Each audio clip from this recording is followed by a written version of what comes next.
Les plantes vertes puisent, dans le sol, l'eau et les sels minéraux dont elles ont besoin.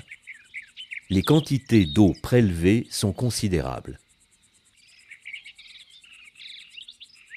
500 litres par jour en moyenne pour un arbre adulte, 2 500 000 litres pour un hectare de blé depuis la germination à la moisson.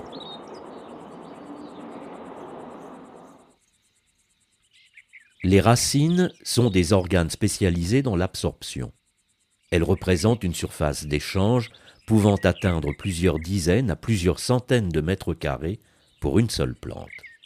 Cette grande surface d'échange est principalement assurée par deux dispositifs remarquables, les poils absorbants et les mycorhizes.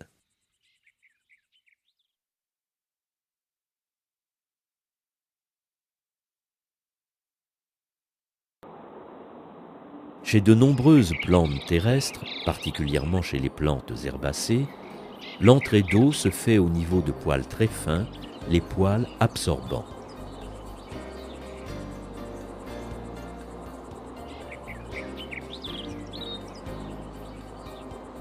Ceux-ci sont localisés dans la zone subterminale des jeunes racines, appelée zone pilifère.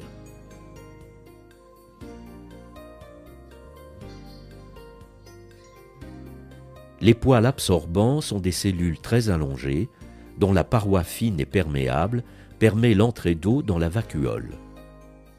Le nombre de poils absorbants peut être considérable, 14 milliards chez un plant de blé. Leur présence multiplie plusieurs fois la surface de contact entre la plante et le milieu extérieur. 400 mètres carrés pour un seul plant de blé, soit la surface d'un court de tennis.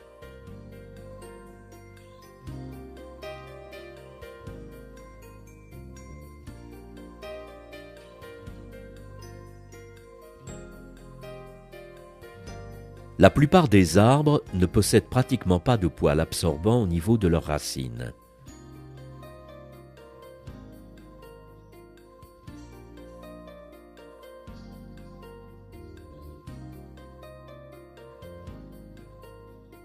En revanche, des filaments mycéliens de champignons entourent très souvent les radicelles et forment avec elles des sortes de manchons nommés mycorhizes.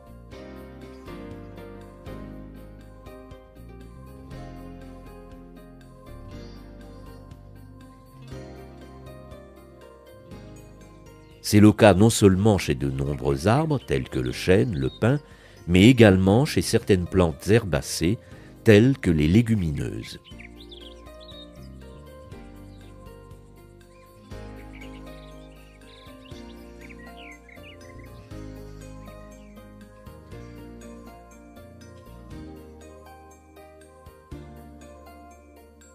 Une plante, cultivée expérimentalement sur une solution ionique diluée, pousse normalement. En revanche, cultivée sur une solution ionique de même nature, mais très concentrée, elle se fane et meurt. Sur un tel milieu, la plante a donc perdu sa capacité d'absorber de l'eau. L'étude expérimentale des échanges d'eau n'est pas réalisée ici avec des poils absorbants, dont la manipulation est délicate, mais avec des cellules épidermiques d'oignons. En effet, les échanges d'eau s'effectuent de la même façon pour toute cellule vivante.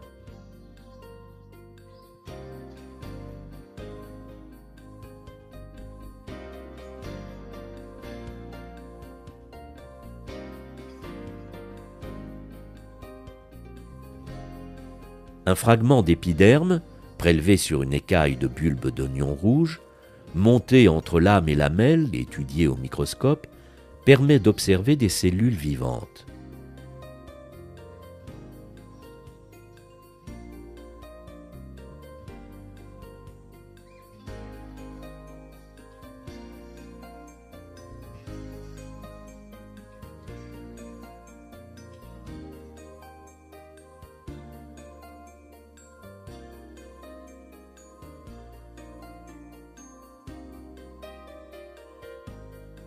On reconnaît deux constituants importants.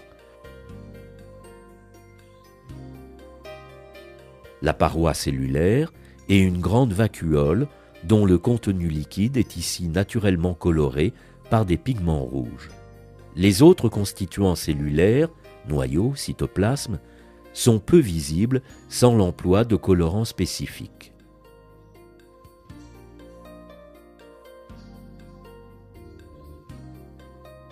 Si le lambeau d'épiderme est placé dans une goutte de solution ionique suffisamment concentrée, les cellules présentent en quelques minutes une vacuole petite et très colorée. La cellule est dite plasmolysée.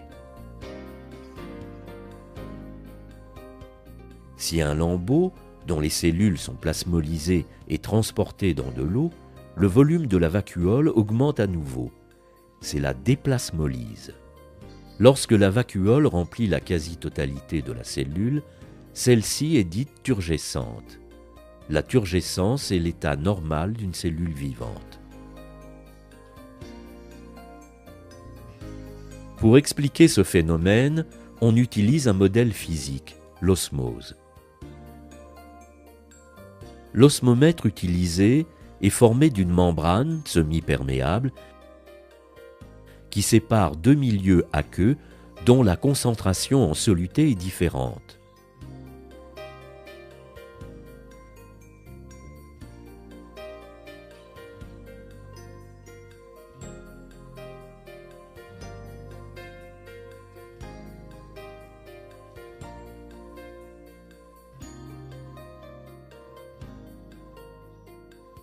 On assiste alors à un passage d'eau du milieu le moins concentré en soluté vers celui qui est plus concentré. Ce passage ou diffusion d'eau est appelé osmose. Il est conforme aux lois générales de la diffusion.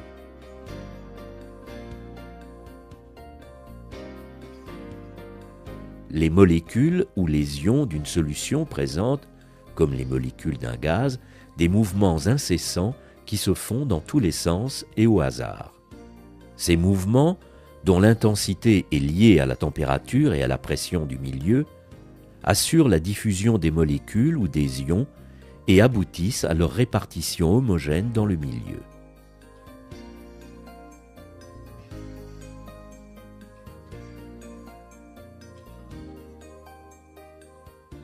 Ce passage d'eau est déterminé par une pression que l'on appelle pression osmotique, qui dépend essentiellement de sa molarité, c'est-à-dire du nombre de moles ou de molécules d'ions de soluté par litre de solution.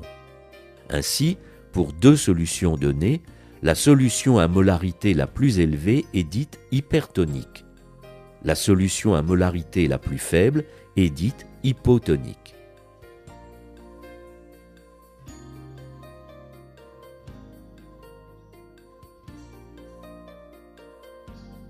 Deux solutions de même molarité sont isotoniques.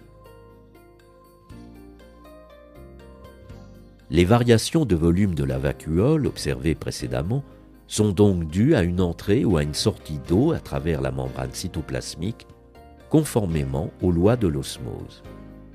Lorsque la cellule est placée dans un milieu hypertonique par rapport à son milieu intérieur, de l'eau passe de la vacuole dans le milieu extracellulaire. C'est la plasmolyse.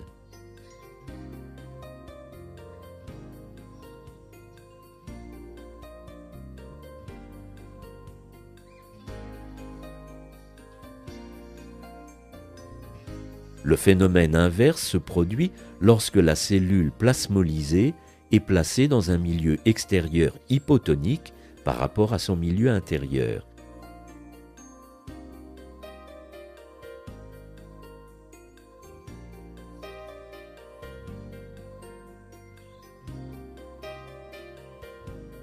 Il y a entrée d'eau dans la vacuole qui augmente de volume, la cellule redevient turgescente.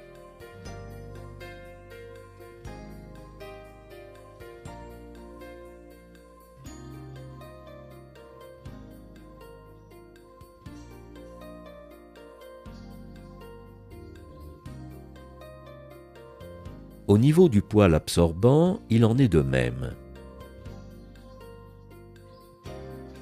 Dans les conditions naturelles, le contenu du poil absorbant est toujours hypertonique par rapport à la solution du sol. L'eau pénètre alors dans la cellule par osmose. L'eau transite ensuite, toujours par osmose, de cellule en cellule jusqu'au cylindre central de la racine.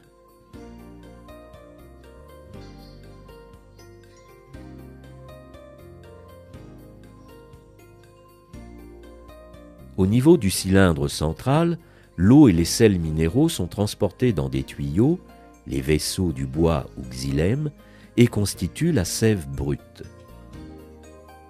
Ces vaisseaux sont des fils de cellules mortes aux parois lignifiées, plus rigides. La sève brute est conduite par ces canalisations dans toutes les parties de la plante.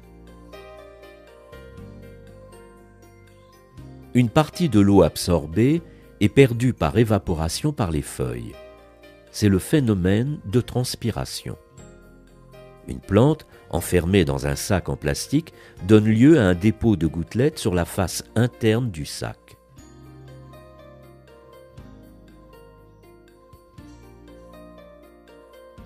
La transpiration se fait essentiellement par les stomates. Les deux cellules stomatiques laissent entre elles une ouverture, l'ostiole, plus ou moins fermée selon les conditions du milieu, éclairement, température, humidité de l'air, alimentation en eau de la plante. La fermeture ou l'ouverture des stomates constitue le principal mécanisme de régulation de la transpiration.